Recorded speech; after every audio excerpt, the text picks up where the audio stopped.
In January 2024, while cataloging donations for the National World War II Museum in New Orleans, archivist Rachel Morrison discovered a photograph that would haunt her for months. The black and white image from May 1945 showed a hospital ward filled with wounded soldiers recovering from their injuries in a military hospital in England. Nurses moved between beds, soldiers sat or lay in various states of recovery, and the scene captured the somber reality of wartime medical care. But when Rachel examined the photograph more carefully, she noticed something profoundly wrong. One soldier in bed 7 was staring directly at the camera with an expression of pure terror, his mouth open in a silent scream. Hospital records showed that bed 7 had been empty that day. The patient photographed there had died 3 days earlier. The following story is a work of supernatural fiction inspired by historical events and family accounts. All characters, names, and supernatural phenomena are entirely fictional creations for entertainment purposes. Rachel Morrison had been working as an archivist at the National World War II Museum for 6 years. Her job involved preserving and cataloging photographs, documents, and artifacts donated to honor veterans' wartime service. Most days were routine, but January 15, 2024, would change everything. The museum received a large donation from the estate of Dr. Margaret Thornton, a nurse who had served in the U.S. Army Nurse Corps during World War II at a military hospital in Berkshire, England, from 1944 to 1946. Dr. Thornton had passed away at age 101, leaving behind her personal diary, letters, and approximately 200 photographs documenting her wartime service. Rachel began digitizing the photographs, scanning each one at high resolution. Most showed typical scenes: surgical wards, medical equipment, groups of nurses and doctors, rows of beds with wounded soldiers. The images were historically valuable but emotionally difficult. Young men suffering from terrible combat injuries. One photograph immediately caught her attention. It showed Ward C on May 8, 1945, VE Day, when Germany surrendered. The notation on the back read, Ward C, VE Day, May 8, 1945. Victory celebration, but many still suffering. The photograph showed 12 beds in 2 rows of 6. Most were occupied by soldiers in various conditions, some reading, others resting, clearly injured. 2 nurses were visible, one checking bandages, another writing on a clipboard. It captured a moment of cautious celebration during recovery. Rachel scanned the image at 2,400 dpi and began examining details. She noted the date, location, and visible subjects. Then she zoomed in to examine individual patients more carefully. That's when she saw him. Bed 7, back row on the right. A soldier sat upright, staring directly at the camera with an expression that made Rachel's blood run cold. His mouth was open in what looked like a silent scream. His eyes were wide with pure terror. His hands gripped the sheets as if trying to pull himself from the bed. What disturbed Rachel most was that no one else in the photograph appeared to notice him. Other soldiers continued their activities. The nurses went about their duties. No one looked toward bed 7. No one reacted to what should have been a disturbing outburst. Rachel zoomed in further. The image became grainy, but she could still see his features.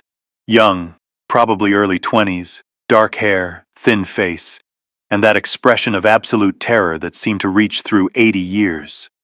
She looked at the notation on the back again. Dr. Thornton had written an additional note. Note: Bed 7 shows as occupied in this photo, but was officially empty that day. Cannot explain this. Patterson died May 5th. No one was assigned to that bed on May 8th. Rachel felt chills. Someone appeared in a bed that was supposed to be empty. And the notation mentioned a name: Patterson. Someone who had died on May 5th, 3 days before this photograph was taken. She pulled up the hospital's patient records, included in Dr. Thornton's donation. She searched for Patterson with a death date of May 5, 1945. She found him, Private First Class Andrew Patterson, age 22, from Pennsylvania. admitted to Ward C on April 30th, 1945, with severe internal injuries from an artillery explosion, assigned to bed 7, died from his injuries on May 5th, 1945, at 2:47 a.m. Rachel looked again at the photograph. The soldier in bed 7, screaming silently at the camera, sitting in a bed empty for 3 days, was Andrew Patterson.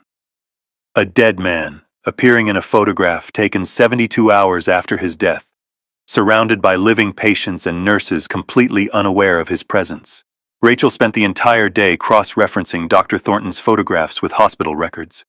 She needed to understand what had happened, to find some rational explanation for Andrew Patterson's appearance after death. The hospital records were meticulous. Ward C maintained detailed logs of patient admissions, transfers, discharges, and deaths. Rachel traced Andrew Patterson's complete medical history.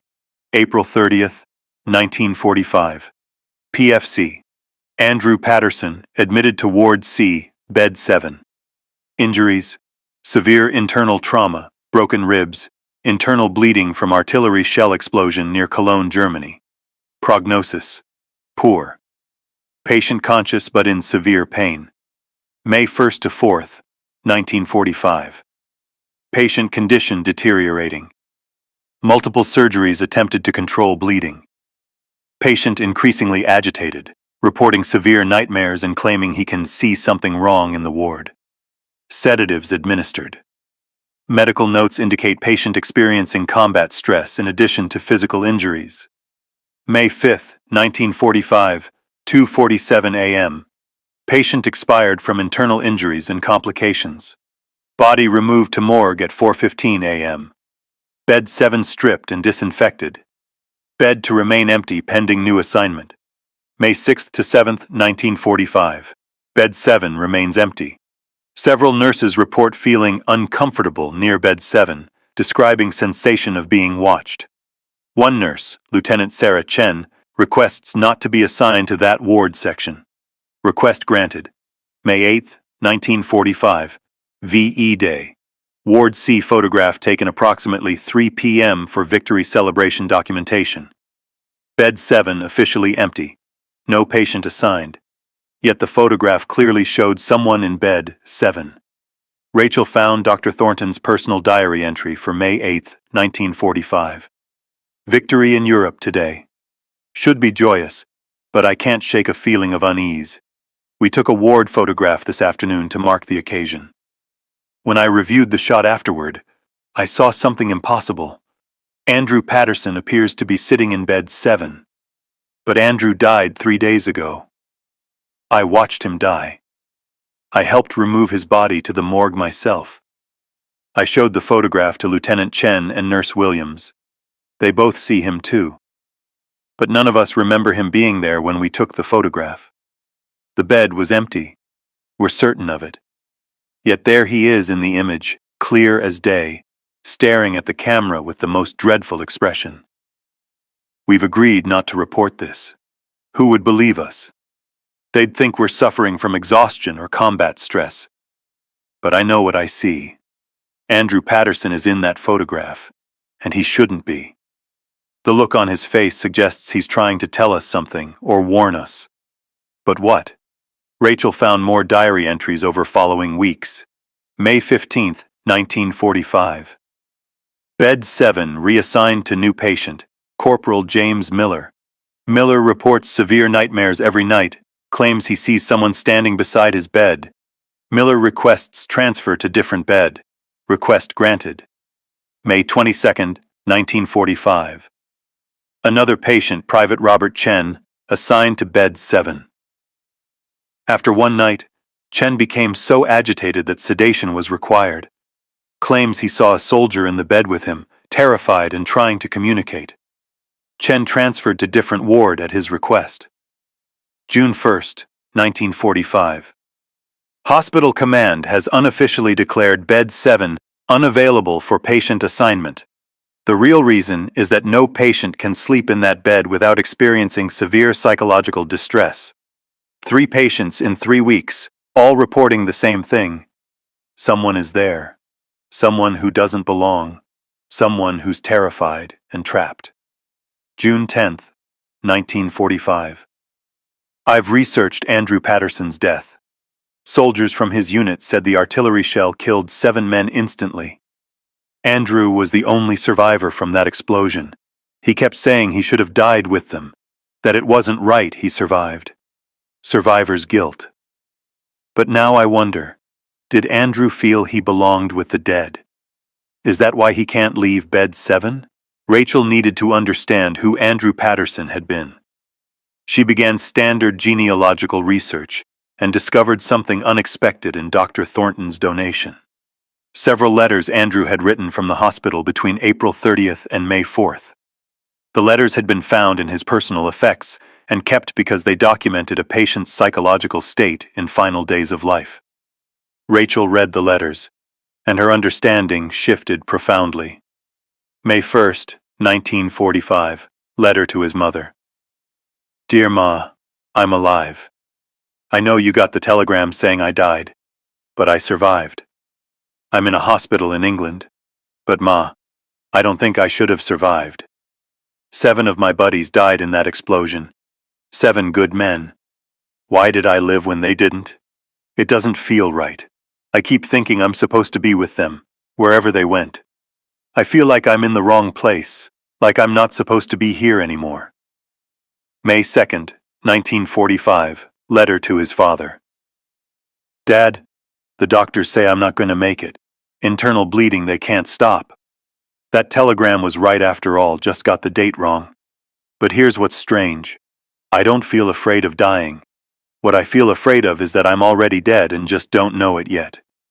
What if I died in that explosion with the other guys? And this hospital, these nurses, this pain?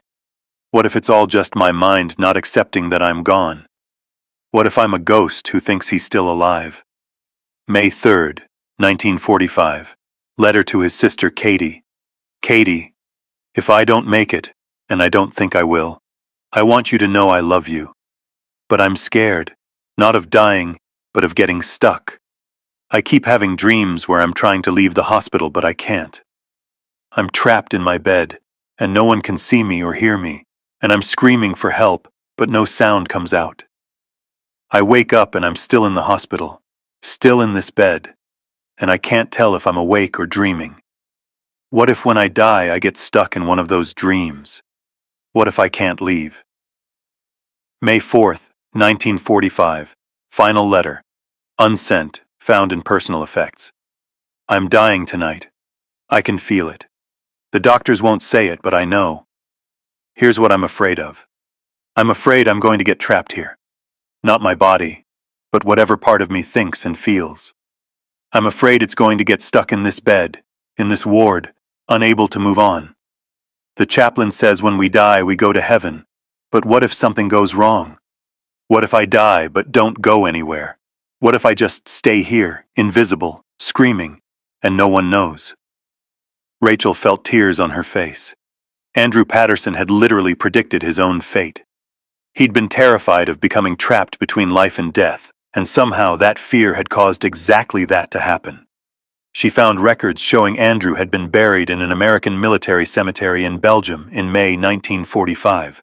His body had been laid to rest, but according to Dr. Thornton's diary and the impossible photograph, some part of him had remained in Ward C, Bed 7, unable to leave, trapped exactly as he'd feared. Rachel discovered Andrew's sister Katie was still alive, 98 years old, living in Pittsburgh. Rachel called and asked if Katie would talk about her brother. Katie agreed immediately. I've been waiting 80 years for someone to ask about Andrew.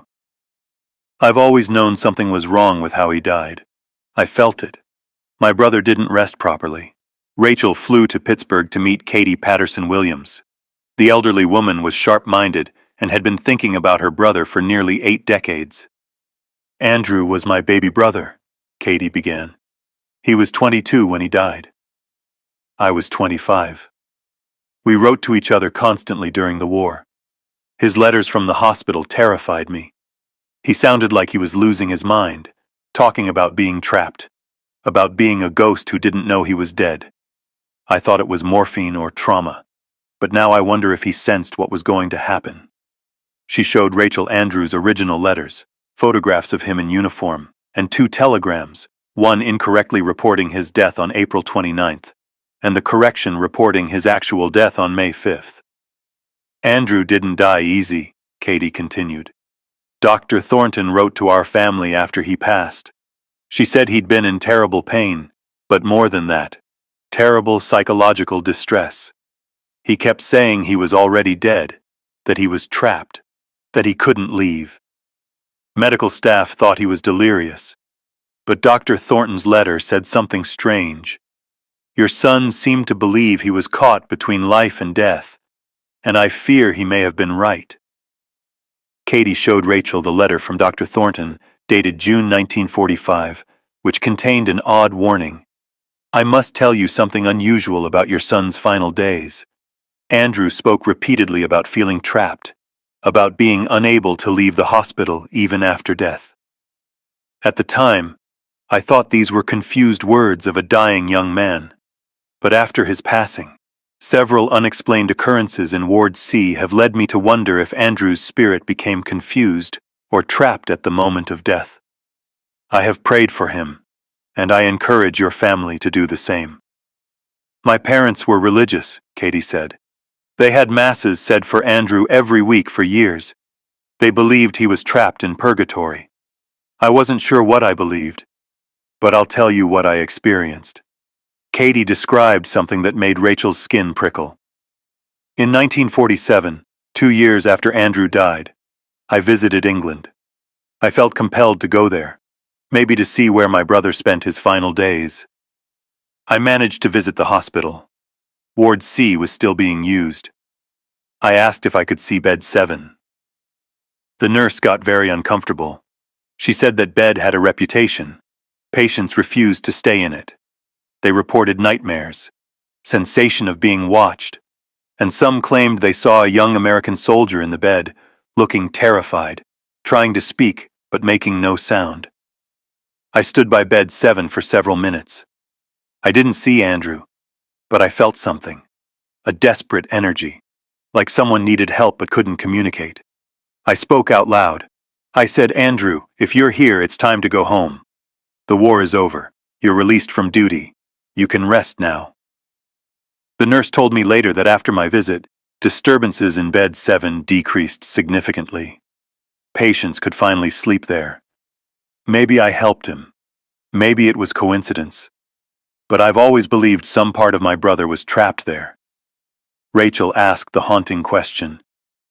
Do you think Andrew is still there? Katie was quiet for a long moment. I don't know. I want to believe he found peace, but I've never been fully convinced. Sometimes I still feel him, like he's trying to reach me. Maybe he's still trapped. Or maybe what's trapped is just an echo of his fear, playing over and over. Either way, it's not right. My brother deserves to rest. Rachel contacted Dr. James Whitmore, a parapsychologist at Duke University who specialized in residual hauntings and consciousness imprints. She sent him all her documentation, the photograph, Dr. Thornton's diary, hospital records, Andrew's letters, and Katie's testimony. Dr. Whitmore's response came with an invitation to visit his research facility. When Rachel arrived, he presented decades of research documenting similar cases. What you've documented with Private Patterson is textbook traumatic imprinting, Dr. Whitmore explained. It occurs when someone dies in extreme psychological distress. The consciousness becomes fixated on the location and moment of dying, creating a psychic impression that persists beyond physical death. He showed Rachel his database, 347 documented instances of individuals appearing in photographs taken after their deaths, always at or near death locations, always displaying distress or confusion. Common factors are consistent, Dr. Whitmore continued. First, death occurs in psychological resistance. The person doesn't accept they're dying. Second, intense fear specifically about being trapped or unable to move on. Third, premature or unexpected death.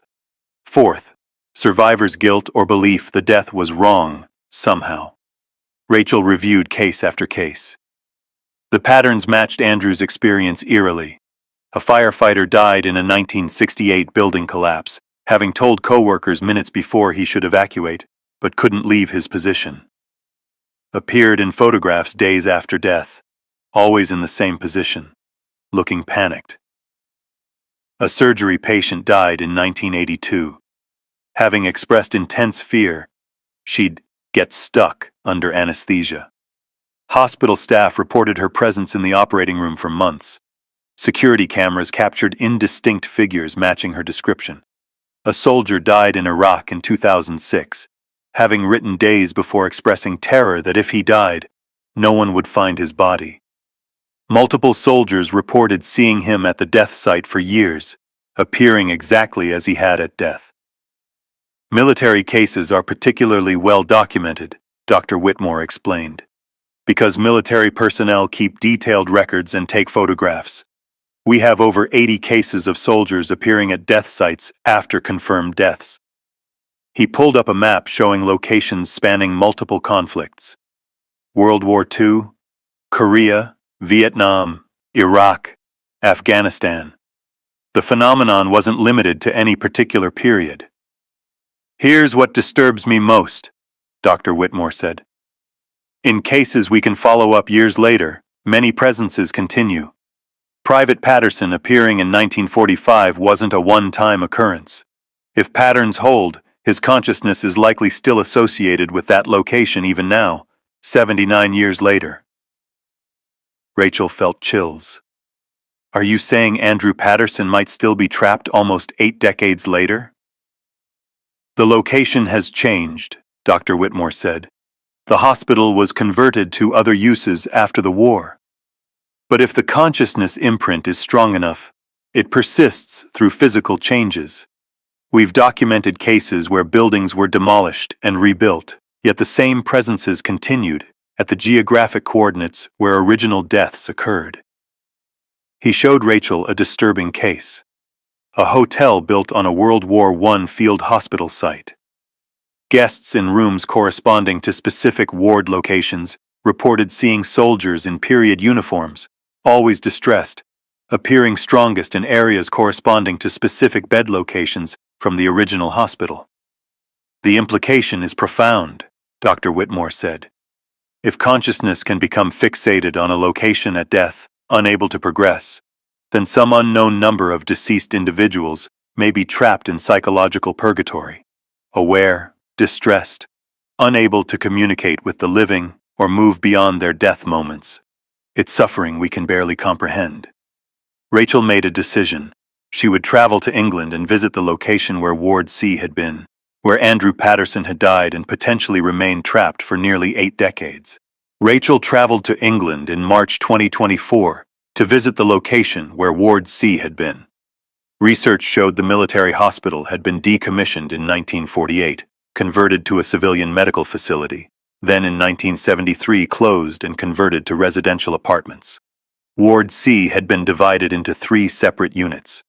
Rachel contacted current residents. 2 of the 3 apartment owners agreed to meet with her. The first apartment corresponded to beds 1 to 4 in the original layout.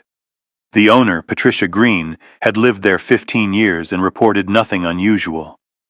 The second apartment, owned by James and Carol Winters, corresponded to beds 5 to 8, including bed 7, where Andrew Patterson had died.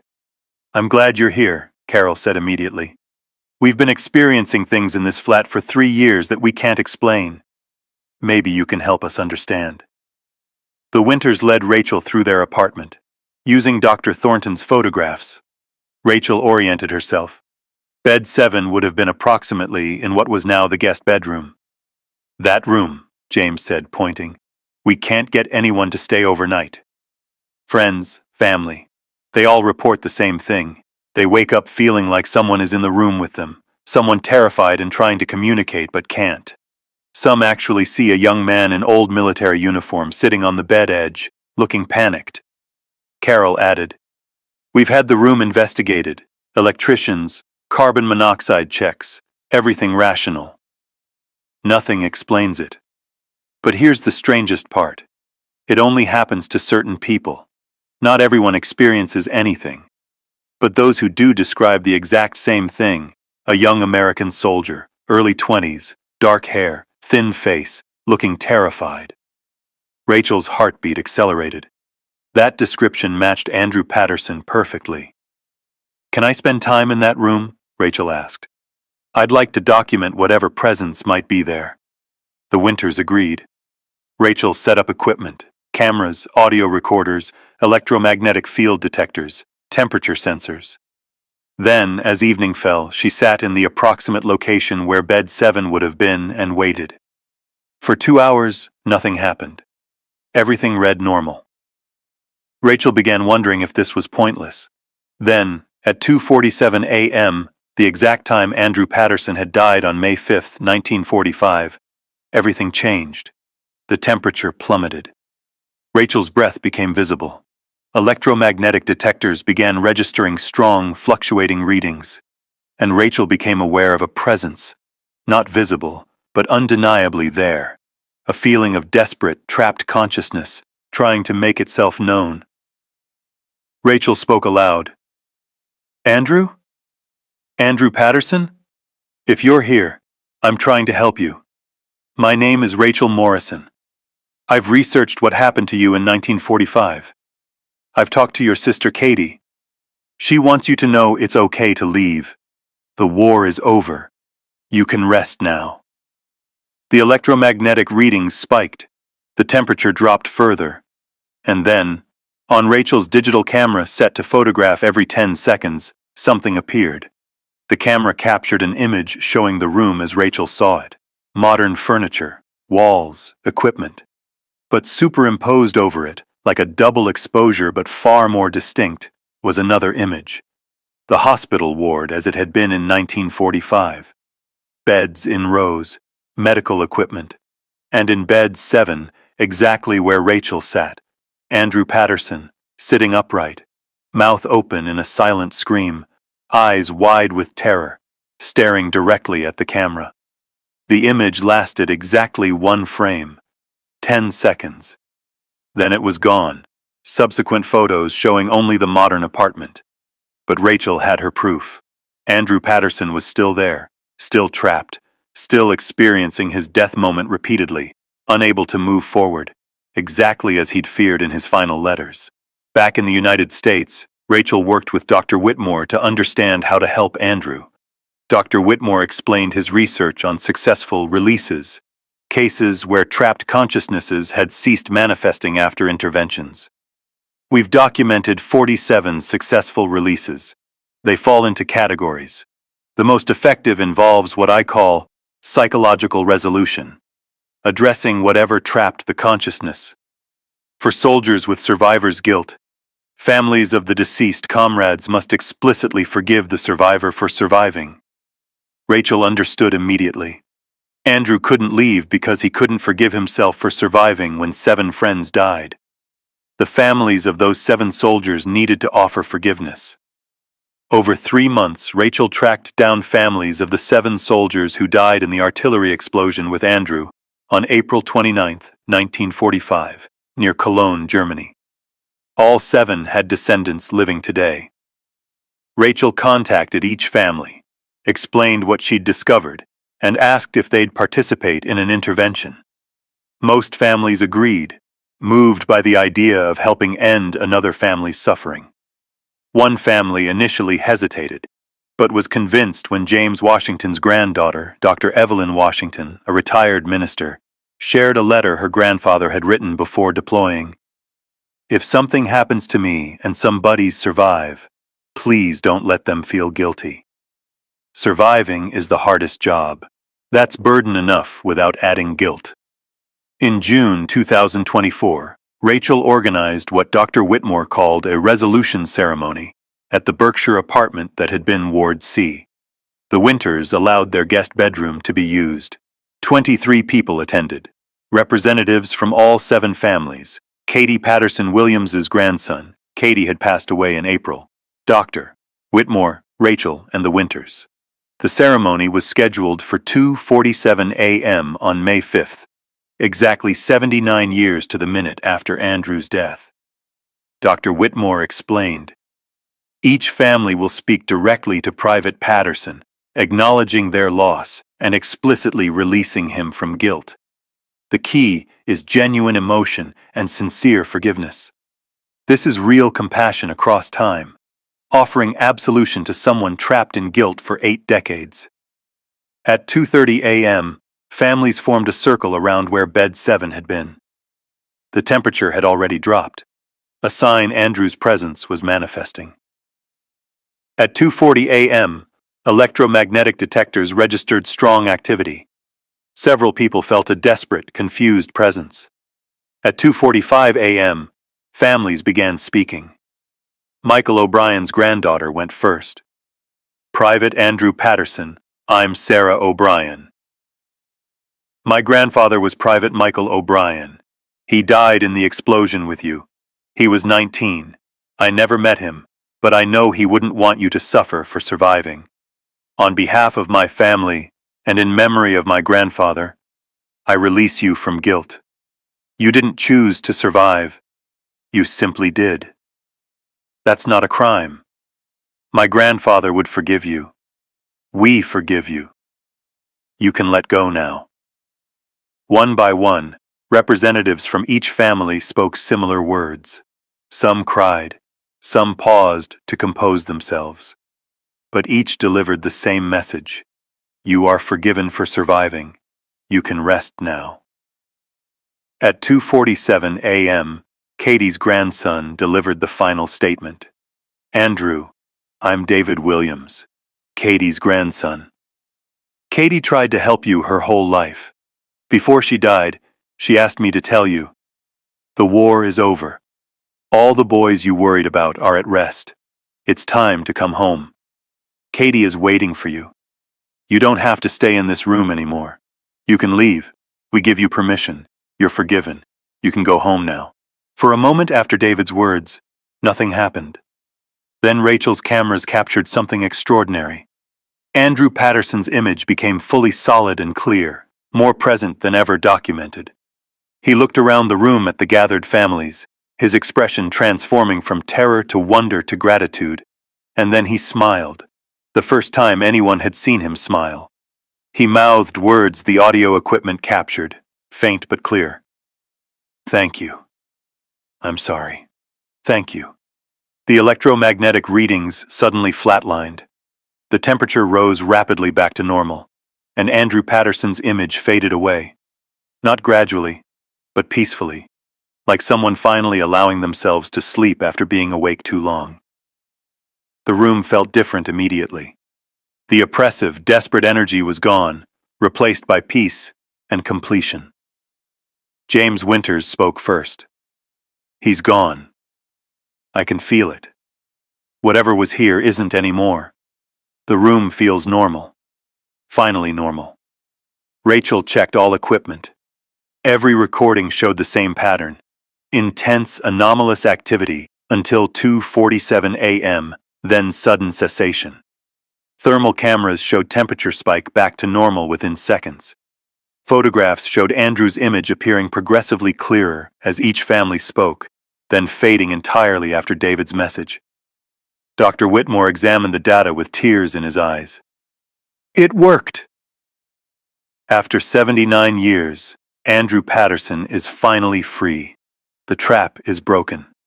In following days, the Winters reported complete cessation of paranormal activity. The guest bedroom felt entirely normal for the first time. Friends who had previously refused to sleep there now experienced nothing unusual. Rachel discovered something when she returned to the United States and reviewed Dr. Thornton's donation. Hidden in a box she hadn't initially examined was a sealed envelope marked, "To be opened only if someone helps Andrew." Inside was a letter from Dr. Margaret Thornton, dated 1989. To whoever is reading this, if you've opened this envelope, someone has finally helped Andrew Patterson find peace.